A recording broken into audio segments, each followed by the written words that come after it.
বিসমিল্লাহির রহমানির রহিম। আলহামদুলিল্লাহ, সমস্ত প্রশংসা সেই মহান আল্লাহ পাকের এবং লক্ষ কোটি দরুদ ও সালাম বিশ্ব নবীর উপরে। বিশ্বের সকল মানব জাতিকেই আমার আন্তরিক সালাম। আসসালামু আলাইকুম ওয়া রাহমাতুল্লাহি ওয়া বারাকাতুহু। প্রিয় বিশ্ববাসী, আজকের বক্তব্য সূরা আর-রাদ, আল কোরআনের 13 নম্বর সূরা। এই সূরার প্রথম অংশেই আলিফ লাম মিম রা, এই যে শব্দ, এই শব্দতে আল্লাহ পাক কি বোঝাতে চেয়েছেন? আসলে আমি যদি এর ব্যাখ্যা জীবন দ্বারা আপনাদেরকে এর হাকিকতি বর্ণনা দিয়ে দিতে পারি, তাহলে নিশ্চয়ই এই মানব জাতির জন্য উপকার হবে। সেটা হলো, আল্লাহ একটি নাম, আদম একটি নাম, মুহাম্মদ একটি নাম। প্রিয় বিশ্ববাসী, আসলে এগুলো নাম, কিন্তু এই নামের ভিতরে একটি জীবনের রহস্য রয়ে গেছে। নাম যেখানে আছে সেখানে নাম হয় একটি জীবনের উপর ভিত্তি করে। তো প্রিয় বিশ্ববাসী, আমি যদি সেই জীবনের পরিচয় দিয়ে আপনাদেরকে বোঝাতে চাই, তাহলে আল্লাহ একটি শব্দ, আর আল্লাহর যে জীবন, আল্লাহর যে নূর, সেটি নূরে বেলায়েত বা সূর্য নূর। আর যখন এই নূর মানব আকৃতি সূরত ধরে, মানবের ভিতরে আসে, তখন তার নাম হয় আদম নূর বা আদম জীবন। প্রত্যেকটা জীবনকে ধরে রাখার জন্য আলাদা আলাদা ভাণ্ড লাগে, আলাদা আলাদা পর্দা লাগে। কোনো কিছু এমনি এমনি ধরে রাখা যায় না।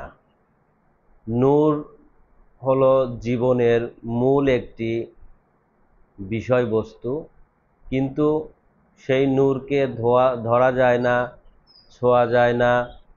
নূরের কোনো ছায়া নেই, কোনো কায়া নেই। নূর কোনো খানা খায় না, পেশাব পায়খানা করে না। আর নূর আপনা আপনি কোনো কিছু জন্ম দিতে পারে না। আপনা আপনি কোনো কিছু জন্ম দিতে পারে না। তাকে জন্ম দিতে গেলে তাকে নির্দিষ্ট তার যে ভাণ্ড আছে, সেই ভাণ্ডর ভিতরে আসতে হয়। তাই সেই আলিফকে আমি যদি বলি, আলিফকে ধরে রাখতে গেলে সেই লামের প্রয়োজন, বা সেই আদমের প্রয়োজন। আদমকে ধরে রাখতে গেলে এই নারীর প্রয়োজন, বা সেই মুহাম্মদকে বা মা বলেন, বা এই নারী অস্তিত্ব বলেন, বা আহম্মদুন বলেন, তাকে প্রয়োজন।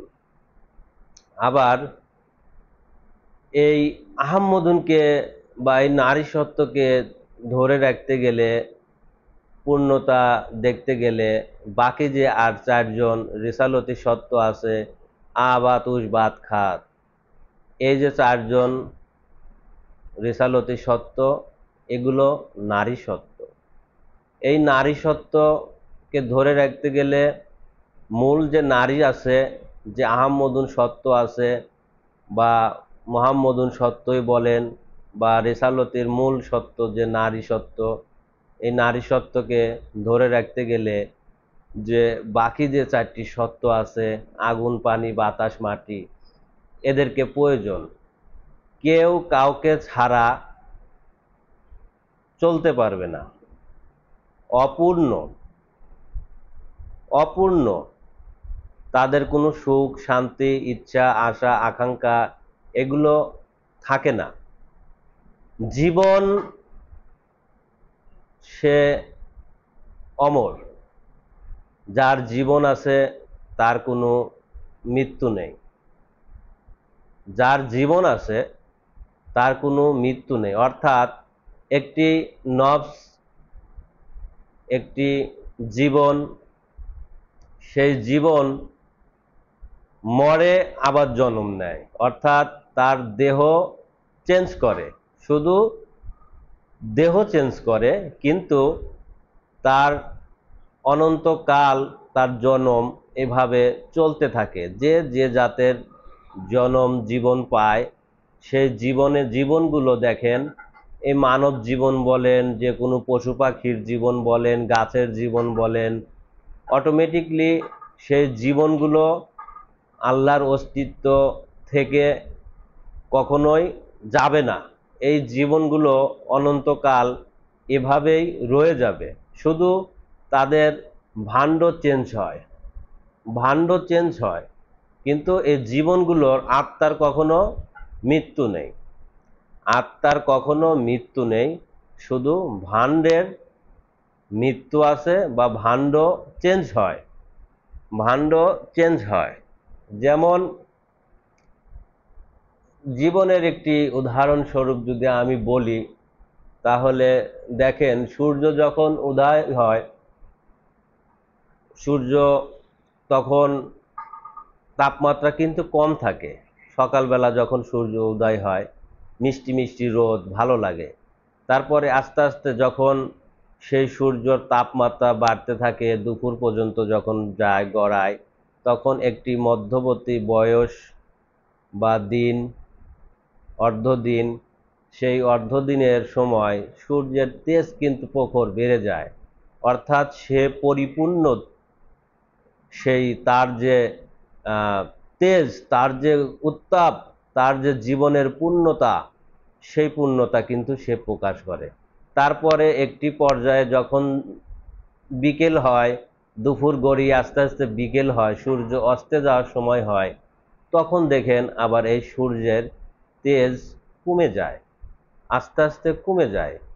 ঠিক অনুরূপ ওই জীবনের যে বিষয়বস্তু, ওই জীবনের উপরে ধাবিত হয়ে এই ভাণ্ডটাও ঠিক ওই রকমই, ওই জীবনের সাথে সাথে ওই রকমই রূপ লাভ করে, ধারণ ক্ষমতা লাভ করে, কম বেশি হয়। একটি পর্যায়ে যখন সূর্য অস্তে যাবে, তখন বা সূর্যের তেজ যখন কমে যায়, তখন এই ভাণ্ডটাও আপনা আপনি মানে নর্মাল হয়ে যায়, নিস্তেজ হতে থাকে। ঠিক প্রত্যেকটা জীবনের ধাপগুলো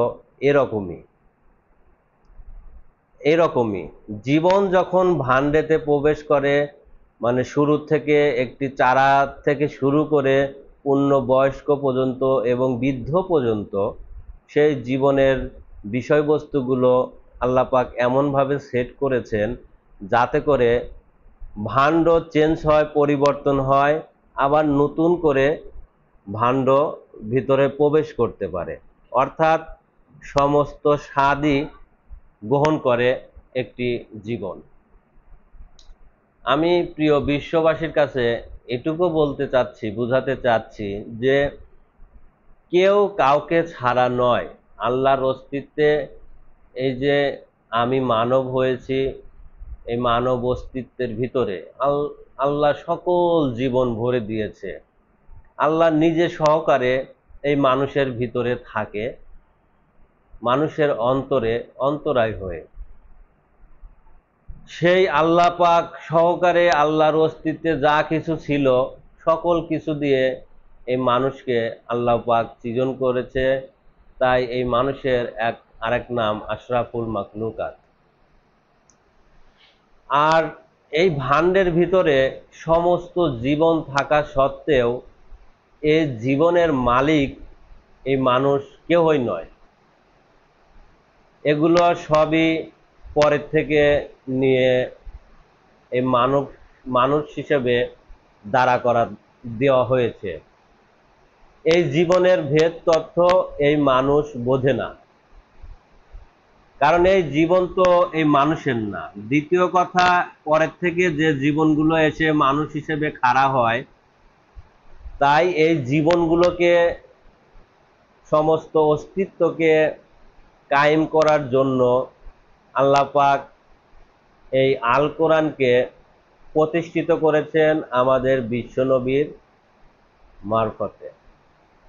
এখন আল কোরআন যে জীবনটা এবং জীবনের যে ভাণ্ডটা কায়েম করার পথ দিয়েছেন, সেটা হলো আদম নূরের দ্বীনি জীবন বা নফস।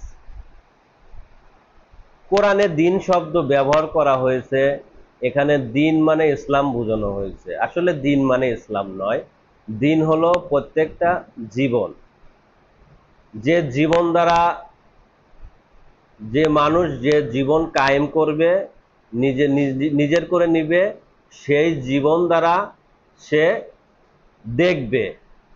প্রত্যেকটা জীবন দ্বারা এই মানুষ দেখতে পায়। যে যে জীবন দ্বারা দেখে, সেই জীবনের নাম দেওয়া হয়েছে দিন। অর্থাৎ এই মানুষ দেখেন, ভালো দেখে, খারাপও দেখে, অর্থাৎ কুদৃষ্টিতেও দেখে, সুদৃষ্টিতেও দেখে। আল্লাহর সৃষ্টির জগতে অসংখ্য প্রকার জীবন এই মানব ভাণ্ডে আছে। এই চোখ দ্বারা সেই জীবনগুলো ফোকাস করে, এই চোখ দ্বারা সেই জীবনগুলো ফোকাস করে, অর্থাৎ এই জীবন দ্বারা দেখায়, এই চোখ দ্বারা দেখায়। অর্থাৎ চোখ হলো একটি লাইট, আর জীবনগুলো সেই লাইটের ভিতরে থাকা বাল্ব। আপনি যদি ভালো জীবন দ্বারা নিজেকে যদি দেখতে চান, তাহলে সেই ভালো জীবন বলতে এই মানব ভাণ্ডের ভিতরে সেই আল্লাহর স্বীয় দিন, নফসে মুতমাইনার যে দিন, সেই দিন দ্বারা আপনাকে দেখতে বলা হয়েছে। এভাবে প্রত্যেকটা জীবনেরই দিন আছে। যে যে জীবন দ্বারা দেখবে, সেই জীবনের দিন সে পরিচয় দিতে পারবে। আগে আপনাকে সেই দিনকে নিজের করে নিতে হবে। তারপরে রব, রব বলতে আমরা বলি আল্লাহ। আসলে রব বলতে আল্লাহ নয়, কেননা রব হলো একটি শব্দ করা বা ডাকা, এরকম একটি বিষয়। রব শব্দের অর্থ ডাকা বা শব্দ করা বা কোনো কিছু বলা। আবার আল্লাহ, রব মানে আল্লাহ, কারণ আল্লাহ কথা বলতে পারে, আল্লাহর বাক শক্তি আছে। তাহলে এটা আল্লাহকে রব বলা যায়। কিন্তু মানুষ এক কথায় যে সেই রব, সেই আল্লাহকে বলে থাকে, আসলে এই মানুষ যদি এটা বলতে চায়, তাহলে সে তার রবের পরিচয় দিতে পারবে না। যদি আমি বলি যে আপনার রবকে, যদি বলেন আল্লাহ, তাহলে কিন্তু আপনাকে আল্লাহর পরিচয় দিতে হবে, আল্লাহর সমস্ত ভেদ তত্ত্ব কিন্তু খুলে দিতে হবে।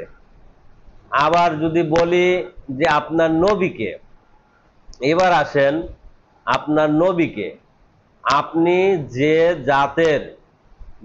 জাতের জীবন ধরবেন, যে জাতের জীবন ধরবেন, ওই জাতের একটি মূল বা বড় একটি জীবন আছে। আর আপনার কাছে সেই জীবন, সেই জাতের জীবনই আছে, কিন্তু সেটা ক্ষুদ্র আকারে। অর্থাৎ এই যে আসমানে যে চন্দ্র সূর্য দেখেন, সেই চন্দ্র সূর্য আমার আপনার মানব ভাণ্ডের ভিতরেও আছে, সেটা বড় আকারে, আর আমার আপনার ভিতরে ছোট আকারে। তাহলে জাত কিন্তু একই। তো এই জন্য আমি বলতেছি, তাহলে আপনাকে যদি প্রশ্ন করা হয় যে আপনি কোন জাতের আপনার নবীকে, তাহলে আপনি একটি নির্দিষ্ট যদি জাতের জীবন ধরেন, সেই জাতের গর্ভ আছে, সেই জাতের জীবন আছে, তাহলে আপনি অবশ্যই আপনার নবীকে আপনি চিনবেন, জানবেন। আমি যদি বলি, আমাকে যদি কেউ বলে যে আপনার জাতের নবীকে বা আপনার নবীকে, আমি কিন্তু বলবো আমার নবী হযরত আদম শফিউল্লাহ। কেননা আমি সেই আদমের নফস ধরে আমি এই পৃথিবীতে মানুষের সামনে কথা বলতেছি। তাই আমি কিন্তু আমার জাতের পরিচয় দেব। আবার যদি বলে তাহলে আপনার জাতের আহ, গর্ভদাতাকে, তাহলে কিন্তু আমি আমার জাতের গর্ভদাতা, আমার যে নারী সত্ত্ব আছে, যে নারীর থেকে আমি এই অস্তিত্ব পেয়েছি, আমি কিন্তু আমার সেই নারীর মূল বিষয়বস্তু কিন্তু আমি মানুষের সামনে ব্যাখ্যা করতে বা বলতে সক্ষম। এভাবে প্রত্যেক জাতের জীবন আছে, জীবনের আহ, ভাণ্ড আছে, অর্থাৎ জাতের নবী আছে, যা নবীর সেই রিসালত আছে প্রত্যেকটা জাতেরই। তাহলে যখন যে জীবন ধরবে সেই জীবনের পরিচয় সে দিতে পারবে। আর এই পৃথিবীতে যারা ফকিরি, দরবেশি, পীর, বড় বড় সাধক, এনারা যে অনেক গান, আধ্যাত্মিক কথা, অনেক কিতাব লিখেছেন, কিন্তু মূলত তাদের কোনো জীবন নেই, তাদের কোনো জীবন নেই। কেননা তারা কিন্তু জীবনের পরিচয় দিয়ে কথাই বলেন নাই কখনো, যে আমি এই জাতের জীবন, আমি এই জাতের জীবন, আমি পৃথিবীতে আত্মপ্রকাশ করলাম, আমি এই জাতের মূল। কেউ কিন্তু সেটা বলেনি এই দিনী যুগে। অতীতে বলেছে, অতীতের সকল নবী রাসূলরা ওফাত হয়ে গেছে, আমি এই দিনী যুগের কথা বলতেছি। এই দিনী যুগে একমাত্র আমার মুর্শিদ হযরত আমির আলী আত্মসত্তা বিলায়েতি ওরফে আদম নূরের মূল মুর্শিদ, তিনি প্রথম পৃথিবীতে নিজের জীবনের পরিচয় নিয়ে পৃথিবীতে আত্মপ্রকাশ করেছেন, যে আমি পৃথিবীতে সেই নূরে বিলায়েতের মূল মুর্শিদ, আদম নূরের মূল মুর্শিদ হিসেবে পৃথিবীতে আত্মপ্রকাশকারী, আমি এই জীবনের মূল মালিক। আর এই জীবন একমাত্র তোমাদেরকে আমি ধরার পারমিশন দিলাম, এই জীবন আমার, এই অস্তিত্ব, এই সুরাতের সালাত আমার, এটা তোমাদেরকে ধরার পারমিশন করে দিলাম। আর অন্য বনি মানুষ, পরিচয়হীন মানুষ যদি এই জীবন ধরতে চায়, তাহলে আমার অবর্তমানে তোমাদের কাছে আসতে হবে, না হলে এই মানুষ কখনোই সে জীবনের ধারের কাছেও যেতে পারবে না। মানুষ অনেক জ্ঞান লাভ করতে পারে প্রকৃতি দেখে, বা বিভিন্ন ধ্যান করে অনেক কিছু তারা অনুধাবনে আনতে পারে, কিন্তু প্রকৃতপক্ষে এই জীবনের মালিক কেউ হতে পারবে না। অর্থাৎ আমি যতদিন আছি বা থাকবো, ততদিন আমার কাছ থেকে এই জীবনের পারমিশন, এই জীবনের কালেমা, এই জীবনের যে হিদায়েত, এটা নিতে হবে। আর আমার অবর্তমানে তোমরা যে আছো আমার সন্তান, তোমাদের কাছ থেকে নিতে হবে। কিন্তু কালেমা সেই আদম শফিউল্লাহর নামে থাকবে, সমস্ত কিছু সেই আদমের উপরেই ধার্য হবে। এরকম ভাবে পৃথিবীতে তিনি আত্মপ্রকাশ করে সমস্ত কিছুর পরিচয় দিয়েছেন। প্রিয় বিশ্ববাসী, যাই হোক, এই মানব জাতির বোঝা দরকার, সেটা হলো যে এই ধর্ম মেনে আমাকে নির্দিষ্ট কোনো জীবনের উপর যেতে হবে। আর এই দিনী যুগে আল্লাহর দিন বলেন আর আদম নূরের দিন বলেন, এই দিন ছাড়া অন্য কোনো পথ নেই, অন্য কোনো জীবনের রাস্তা খোলা নেই, সমস্ত রাস্তা বন্ধ। এই জীবনের কালেমা, এই জীবনের সালাত, এই জীবনের হেদায়েত, এই জীবনের ঈমান না আনলে এই মানুষের কোনো মুক্তি নেই। তাই আল কোরআন বলেছে যে তোমরা আমার যে তরফের যে প্রতিনিধি, সেই প্রতিনিধিকে মেনে নাও, সেজদা করো। সেজদা শব্দের অর্থ মেনে নেওয়া, অনুনয়ী হওয়া, বিনয়ী হওয়া, ঈমান আনা, তার উপরে ঈমান আনা। এক কথায় যদি আমি বলি, তার উপরে ঈমান আনা। আসলে এই হেদায়েতের মালিক একমাত্র আল্লাহ। কোরআন স্পষ্টভাবে বলেছেন হে নবী, এই হেদায়েতের মালিক তুমি নও, তুমি শুধু ভয় ভীতি এবং মানুষকে প্রদর্শন করবে, আর এই হেদায়েত দানকারী আমি। আসলে আল্লাহ পাক তো একটি নুরি সত্য, সেই নুরি সত্য কখনো এই মানুষকে জন্ম দিতে পারে না, কোনো হেদায়েতও দিতে পারে না। কারণ আপনাকে যদি কোনো কিছু দিতে হয় তাহলে কিন্তু এই মানব ভাণ্ডের ভিতরে আসতে হবে। তাই আল্লাহ পাকের প্রতিনিধি কিন্তু সেই হযরত আদম শফিউল্লাহ, অর্থাৎ সেই আদমের ভিতরেই সেই আল্লাহ বিরাজমান। তাই আল্লাহর সেই আদমের ভিতর থেকে এই দিনের হেদায়েত দিবে, এই দিনের কালেমা দিবে। এটা হলো ধর্মের মূল বিষয়বস্তু। তাই বিশ্বের মানুষকে আমি বোঝাতে চেয়েছি যে এটুকু, যে কোনো মানুষ যদি ধর্ম মেনে তাদের মানব জীবনকে অনন্তকালের জন্য নিজের করে নিতে চায়, তাহলে আমাদের কাছ থেকে এসে সেই দীক্ষা শিক্ষা গ্রহণ করে নিজের জীবনের সেই ভাগ্য রচনা করে নিয়ে যদি নিজের জীবনকে কায়েম করে নিতে পারেন, তাহলে অনন্তকালের জন্য আপনি মানব হবেন, বেঁচে যাবেন। এ বলে আমি আমার বক্তব্য এখানে শেষ করছি। সুবহানাল্লাহি ওয়া বিহামদি, সুবহানাল্লাহিল আযীম। আসসালামু আলাইকুম ওয়া রাহমাতুল্লাহি ওয়া বারাকাতুহু।